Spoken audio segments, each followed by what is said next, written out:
देखिए, इतिहास का क्लास है ये 10वां का। तो इससे पहले क्लास में हम आपको इटली का एकीकरण हम बताए थे। उसमें बताए थे कि इटली की एकीकरण में किन किन व्यक्तियों का योगदान था और इटली का एकीकरण किस प्रकार से हुआ।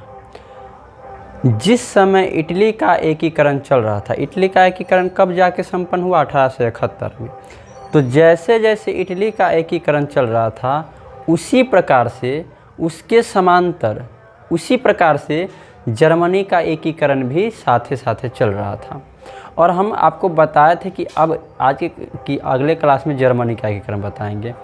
अब देखिए, इटली का एकीकरण क्या था वो तो पढ़ लिए हैं। अब जर्मनी का एकीकरण क्या है? देखिए, जर्मनी का एकीकरण के विषय में हम आपको बताए थे कि एकीकरण क्या होता है। एक करना बहुत अलग चीज़ है, उसको एक करना एकीकरण कहलाता है। जैसे 5 दोस्त अगर अलग अलग हैं तो एक साथ मिलेगा तो एकीकरण हुआ दोस्त लोगों का।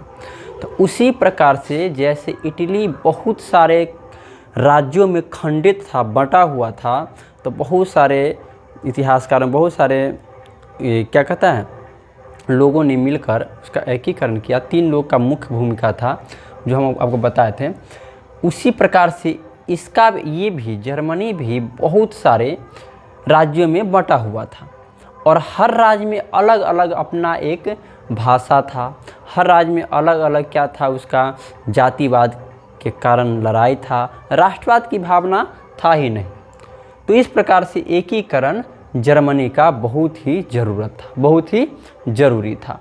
तो हम देखिए, इसमें हम, हालांकि ये जर्मनी का उतना सटीक मैप नहीं बना है, लेकिन हम आपको एक रफली हम मैप बनाए हुए हैं जो आप देख लीजिएगा। देखिए, ऊपर है जर्मनी का कुछ राज्य का नाम लिखे हैं।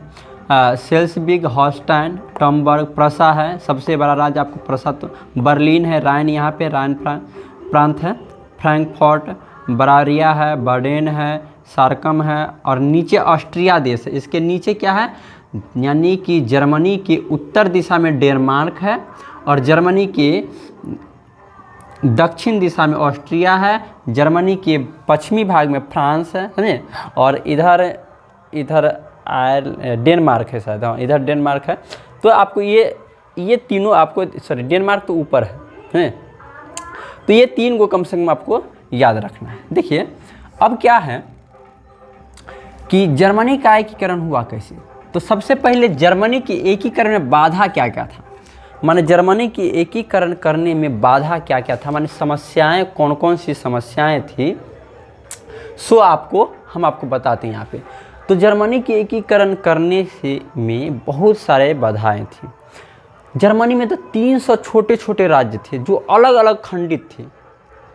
सभी राज्य अलग अलग खंडित थे और सभी राज्यों में राजनीतिक, सामाजिक और धार्मिक इसके लिए बहुत ही विषमताएं थी।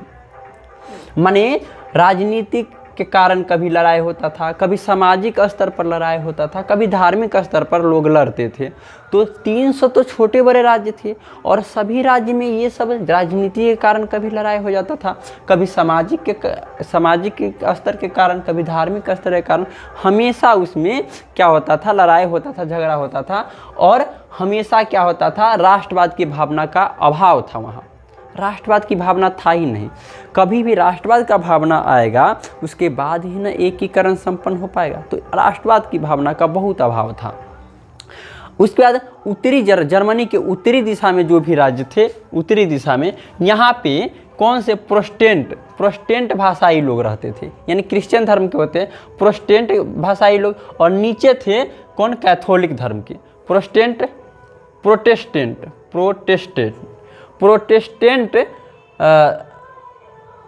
धर्म के लोग ऊपर रहते थे और कैथोलिक धर्म के लोग नीचे रहते थे। तो इसके कारण भी, दोनों ईसाई धर्म होते हैं, तो दोनों जो थे, दोनों में हमेशा माने टक्कर चलता था। ये प्रोटेस्टेंट वाले ये कैथोलिक धर्म वाले को नहीं मानते थे और ये वाले इस लोगों को नहीं मानते थे। तो हमेशा इसमें क्या होता था कि राष्ट्रवाद की भावना का अभाव रहता था और हमेशा लड़ाई झगड़ा होता था। तो आपको प्रश्न पूछ सकता है कि जर्मनी की एकीकरण की बाधाएं क्या थी, तो आप लिख सकते हैं जर्मनी की एकीकरण की निम्नलिखित बाधाएं थी। लगभग 300 छोटे बड़े राज्य थे, राजनीतिक सामाजिक धार्मिक विषमताएं थी, उत्तरी जर्मनी में प्रोटेस्टेंट की संख्या अधिक थी, दक्षिण में कैथोलिक की, राष्ट्रवाद की भावना का अभाव था। यानी कि बहुत सारे बात आप अपना मन से लिख सकते हैं, ये जर्मनी के एकीकरण की बाधा के रूप में। समझ गया, बाधा समझ गए। अब जिस प्रकार से जर्मनी के एकीकरण में बाधा थी तो कुछ उसका क्या था, सकारात्मक पक्ष भी था। अभी जर्मनी जो है एकीकरण हो करके पूरा एक बहुत ही माने एकता वाले देश है ना जर्मनी, तो भाई कुछ न कुछ तो सकारात्मक पक्ष रहे होंगे, उसके बाद ही एकीकरण संभव हुआ होगा। ये तो बाधा था, प्रॉब्लम था। तो इस प्रॉब्लम को दूर करने से पहले कुछ तो सकारात्मक पक्ष होना चाहिए ना, कुछ तो ऐसा पक्ष होना चाहिए कि हम जर्मनी के एकीकरण के लिए कुछ कदम उठा पाए। तब बहुत सारे सकारात्मक पक्ष थे। जर्मनी में कुछ अनेकता था तो कुछ एकता भी था। वहाँ भाषा और सांस्कृतिक के आधार पर एकता था। देखिए, आपको पूछ सकता है जर्मनी के एकीकरण के सकारात्मक पक्ष बताए, तो ये लिख सकते हैं। तो जर्मनी में भाषा और सांस्कृतिक एकता था, मतलब जो भी भाषा एक भाषा माने अलग अलग भाषा के लोग एक दूसरे से एकता की भावना रखते थे। सांस्कृतिक माने कि सांस्कृतिक स्तर पर एक दूसरे से एकता की भावना रखते थे। तो ये भी जनसंख्या, इसका भी जनसंख्या था वहाँ पे, और इस प्रकार की एकता वहाँ देखने को मिलता था। उसके बाद नेपोलियन बोनापार्ट जब थे, इससे पहले, तो उन्होंने 1806 में 200 राज्य, जर्मनी से 200 राज्य को जीत करके और एक कर दिया था। तो ये तो सबसे बड़ी उपलब्धि हो गया उनका, ये तो सबसे बड़ा वो काम कर दिए नेपोलियन बोनापार्ट कि 200 राज्य को जीत करके और एक कर दिए थे, नेपोलियन बोनापार्ट कर दिए। अब कुछ ही राज्य तो बचा हुआ था, बड़े बड़े राज्य थे, उसको एक करना था। तो उसको एक करने में जो भूमिका निभाई उसके आगे पढ़ेंगे। उसके बाद 200 राज्यों को जीतकर जर्मन रायन राज्य का निर्माण कर दिया था। हमारे 200 राज्य को मिला करके क्या बना दिया था, जर्मन रायन राज्य का निर्माण कर दिया था। उसके बाद क्या हुआ, जब ये 200 राज्य एक हो गया तो जर्मनी में एकता की भावना की लहर दौड़ गई, राष्ट्रवाद की भावना की लहर दौड़ गई। सारे जर्मनी के लोग कहने लगे कि भाई नेपोलियन बोनापार्ट जो काम किए हैं बहुत ही सराहनीय हैं, वो जिस प्रकार से एक कर रहे हैं, हम लोगों को भी क्या करना चाहिए कि सभी को एक हो करके जर्मनी को क्या करना, एकीकरण करना चाहिए, मैंने आगे की ओर बढ़ाना चाहिए। बहुत सारे क्या थे कि व्यापारी लोग थे, बिजनेसमैन थे, वो लोगों को भी मानना था कि जर्मनी का एकीकरण बहुत ही ज़रूरत है। वो जानते थे कि अगर जर्मनी का एकीकरण होगा तो हम लोगों को फ़ायदा होगा, व्यापार अच्छे से कर पाएंगे। तो ये सब व्यापारी लोग भी ये सब सकारात्मक पक्ष में आते हैं। उसके बाद आर्थिक मंदी हो गया, 1826 ईस्वी में आर्थिक मंदी हो गया। उस समय बहुत ही समस्या उत्पन्न हो गया। उस समय जनता समझ गया कि नहीं, एकीकरण बहुत ही आवश्यक है, एकीकरण होना चाहिए अगर अच्छा से जीना है तो।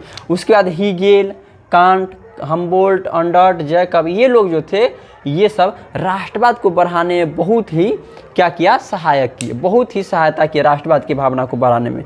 कोई क्या किया कि माने क्या कहते, अखबार में कुछ भाषण सब लिख करके छापने लगा, समझे। उसके बाद राष्ट्रवाद की भावना की लहर दौड़ गई। उसके 1834 में जालवायरिन नाम की एक संस्था हो गई। उस संस्था में ये दिखाया गया कि जर्मनी का एकीकरण बहुत ही ज़रूरी है, जर्मनी का एकीकरण होना चाहिए।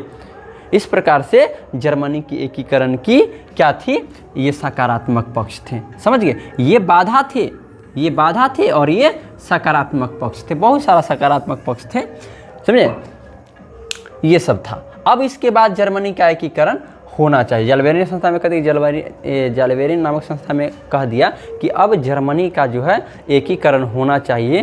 तो जर्मनी के एकीकरण में सबसे बड़ा भूमिका निभाया बिस्मार्क। कौन निभाया, बिस्मार्क। सबसे बड़ा भूमिका किसका है, बिस्मार्क का। अब बिस्मार्क के बारे में हम पढ़ेंगे कि वो क्या किए, उसका क्या भूमिका है। देखिए, अब देखिए किस प्रकार से जर्मनी का एकीकरण आप देख लिए बाधा क्या था, उसका सकारात्मक पक्ष क्या था। उसके बाद जर्मनी के एकीकरण में सबसे बड़ा भूमिका बिस्मार्क ने निभाया। इसलिए बिस्मार्क के बारे में थोड़ा देख लीजिए। इसका जन्म 1815 में हुआ था, मृत्यु 1898 में हुआ था। बिस्मार्क का जन्म 1815 में, मृत्यु 1898 में। बर्लिन में जन्म हुआ था, बर्लिन प्रसा के नीचे बर्लिन में उनका जन्म हुआ था। उसके बाद ये जो थे बिस्मार्क कुलीन वर्ग के, जमींदार वर्ग के थे, जमींदार थे। उसके बाद महान कूटनीतिज्ञ थे, महान कूटनीतिज्ञ। 1862 से 1890 तक यहाँ जर्मनी में क्या विदेश मंत्रालय पद भी संभाले थे।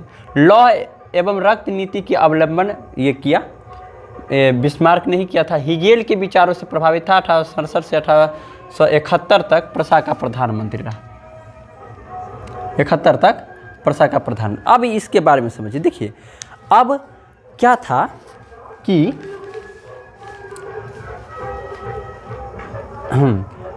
बिस्मार्क समझता था कि अगर जर्मनी का एकीकरण करना है तो फिर प्यार मोहब्बत से एकीकरण संभव नहीं है। इसीलिए उन्होंने क्या किया कि सैनिक शक्तियों को बढ़ाने का बहुत वर्चस्व, बहुत सैनिक शक्ति बहुत बढ़ाने लगा।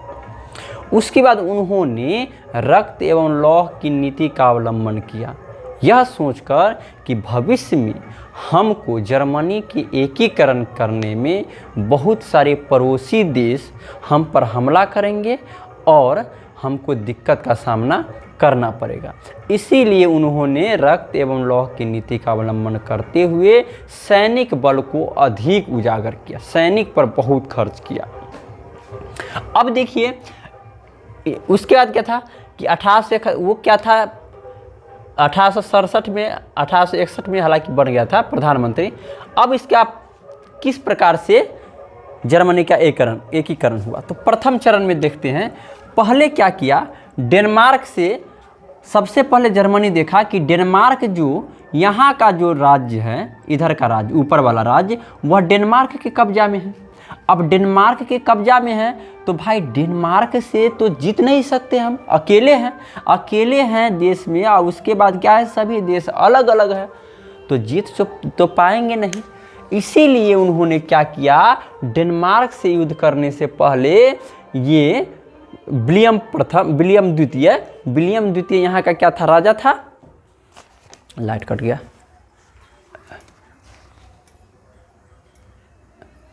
विलियम द्वितीय क्या था, यहाँ का राजा था, और प्रधानमंत्री कौन था, ये बिस्मार्क क्या था, प्रधानमंत्री। और बिस्मार्क विलियम द्वितीय के हर बात को मानता था। विलियम द्वितीय के प्रथम नहीं, विलियम प्रथम है बुआ, विलियम प्रथम के हर बात को मानता था। अब ये सोचा बिस्मार्क कि सबसे पहले हम क्या कि ऊपरी जो उत्तरी राज्य है उसको एकीकरण करने के लिए हमको किससे युद्ध करना होगा, डेनमार्क से युद्ध करना होगा, और डेनमार्क को हराना होगा। तो उसने क्या किया, ऑस्ट्रिया से मिल गया, ऑस्ट्रिया से संधि कर लिया, और उसके बाद कहा कि हम दोनों मिल करके डेनमार्क को हराएंगे। और उसके बाद क्योंकि ऑस्ट्रिया के अंतर्गत भी आता था नीचे वाला राज्य, तो इसीलिए दोनों मिल करके, जर्मनी और ऑस्ट्रिया मिल करके डेनमार्क से युद्ध किया और डेनमार्क को हराया। और हराने के बाद सेल्सबिग, यहाँ पे सेल्सबिग क्या हुआ, वो प्रसा के नेतृत्व में, यानी इसके नेतृत्व में आ गया, यहाँ जर्मनी के नेतृत्व में ये सेल्सबिग आ गया। और उसके बाद हॉलस्टाइन एक राज्य था, वो ऑस्ट्रिया शासन करने लगा।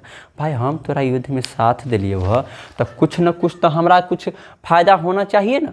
तो इसीलिए ऑस्ट्रिया क्या किया, हॉलस्टाइन नामक शहर को अपने अंदर रखा, और सेल्सबिग क्या किया, ये प्रसा के अंतर्गत आ गया। अब क्या हुआ कि भाई बिस्मार्क तो मेन उसका उद्देश्य था कि जर्मनी का एकीकरण करना है, तो भाई फिर से ऑस्ट्रिया के अंदर में आ गया ये सेल्सबिग, तो एकीकरण होगा कैसे।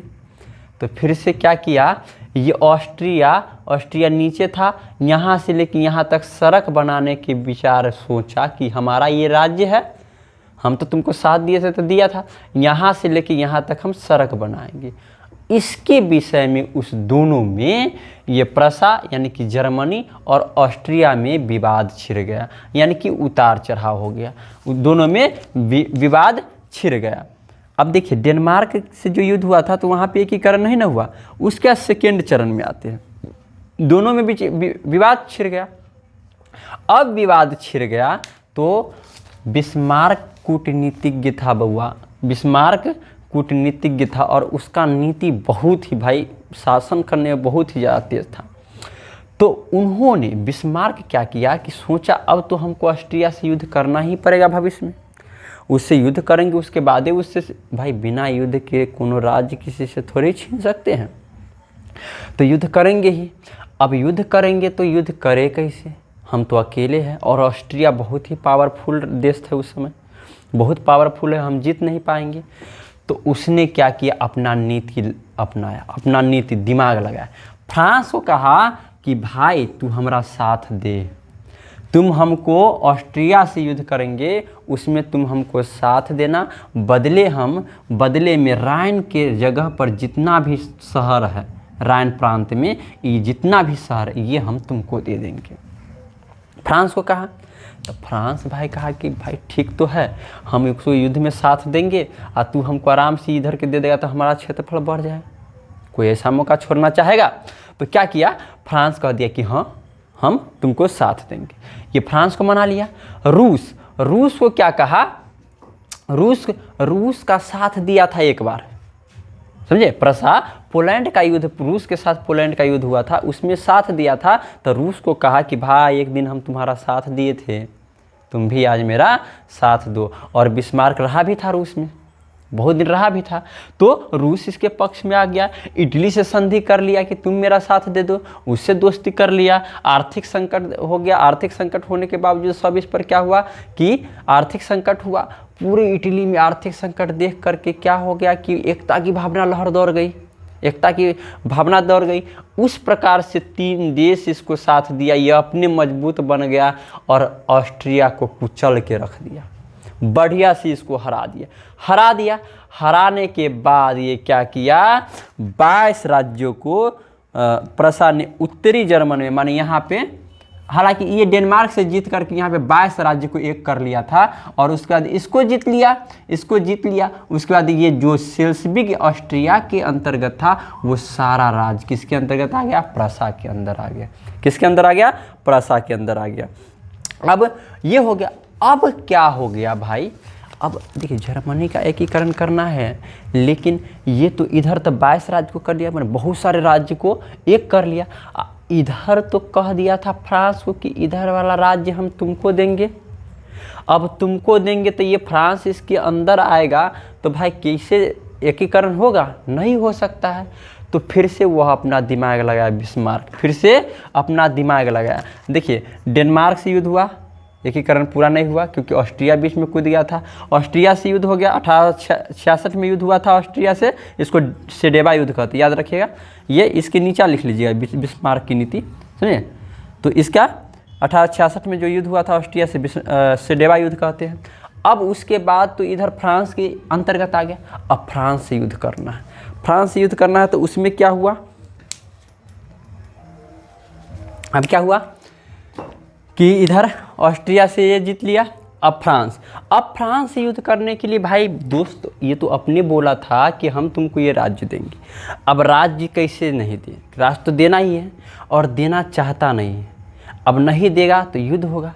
अब युद्ध फ्रांस करे कि वो करे, कौन करेगा युद्ध। तो क्या हुआ कि उसी समय क्या हुआ कि ये बिस्मार्क देखिए बहुत ही कूटनीतिज्ञ था, बहुत ही कूटनीतिज्ञ था। अब युद्ध अपने आप से छेड़ना नहीं चाहता था, वो कभी बिस्मार्क नहीं चाहता था कि हम युद्ध ही, माने पहले हथियार हम उठाएं, वो कभी नहीं चाहता था।